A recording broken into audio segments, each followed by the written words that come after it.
that you were like, the world's heading in a bad direction. And so that appears to be your motivation.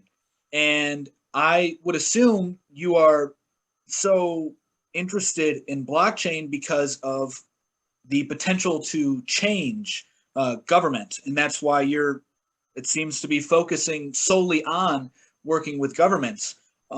Could you maybe explain a little bit of your thinking process as far as, or maybe your philosophy on how, or worldview on how blockchain is going to help change uh, governance? Right. So there's a very important distinction between governance and governments. Okay. It would be ideal if we could have distributed processes that govern various things that were much closer to those things. Um, Depending on whether you believe in large government or small government generally ends up just meaning that the governance has devolved down to smaller jurisdictions, a lot closer to the people. This has the disadvantage of not having economies of scale, but it certainly has the advantages that it tends to be a bit more effective. And again, the converse is that large governments can have great economies of scale, but then it's a one-size-fits-all type solution.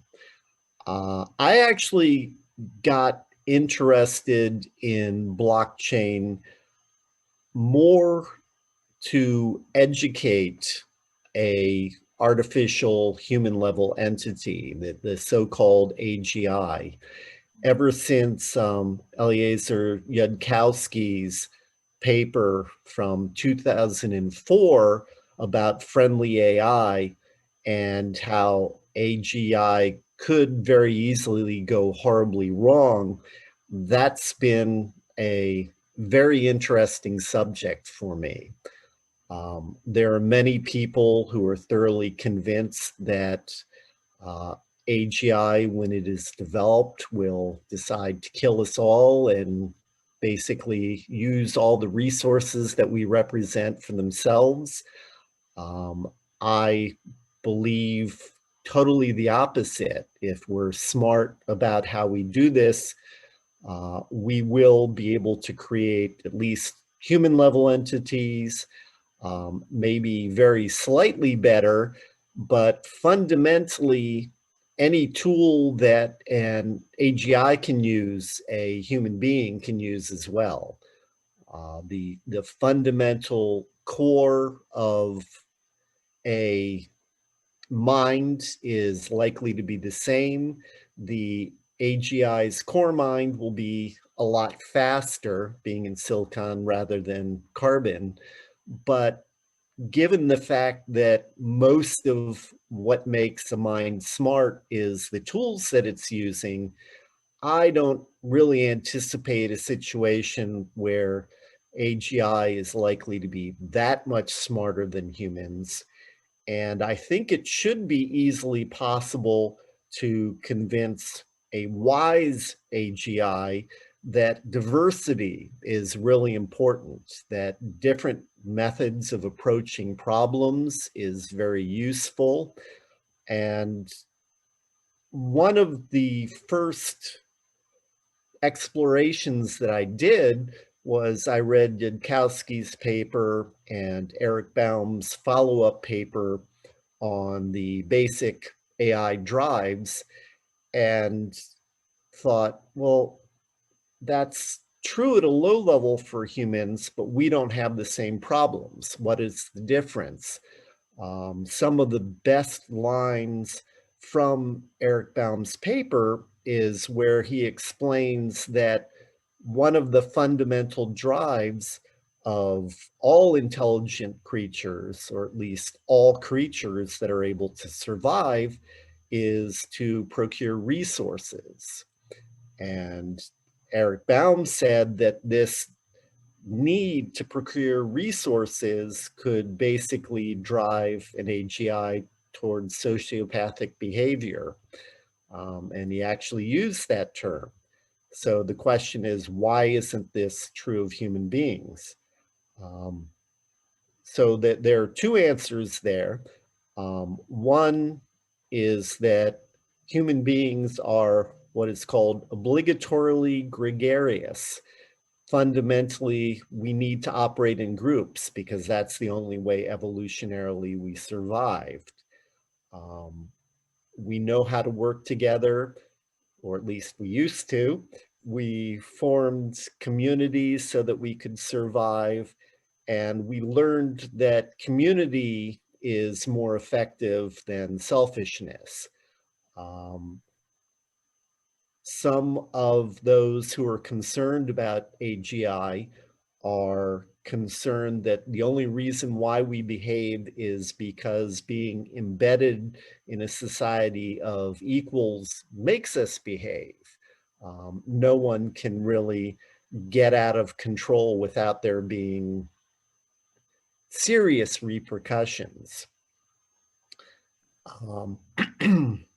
At any rate, so over the years, I've been looking a lot at the case of human beings, what makes life work for us.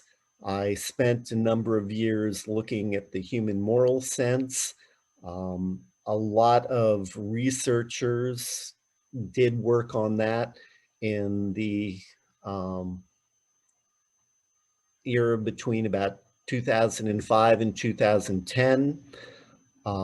However, what I considered the real breakthrough, Jonathan Haidt is a social psychologist, if you're familiar with him, and he's done a lot of work on politics and his pillars of morality. But for me, what was his most illuminating work is in the Handbook of Social Psychology. He wrote the chapter on morality. And fundamentally, he said, the definition of morality, we've been going about it all wrong because circumstances are different for different cultures. The history is different, and history definitely derives cultural things like morality.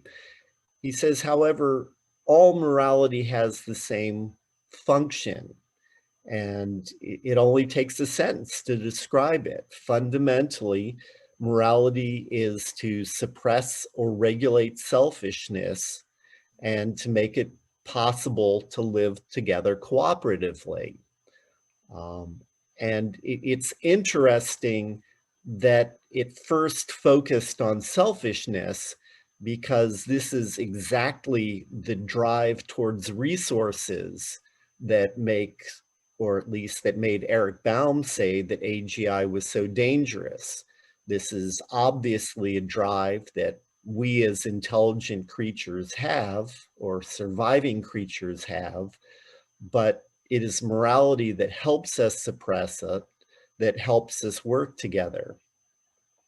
So this is all a long diversion because a lot of why I got into blockchain was that, first of all, it makes you accountable for your actions. If more of your actions are recorded, or at least the critical decisions are recorded, though I can get into the downsides of doing that later, it does mean that if you do something wrong, it's obvious to others, and there are ways of taking remedial action. You could even set up smart contracts that automatically assess remedial reactions. For instance, the transfer of some funds away from you, i.e. a fine.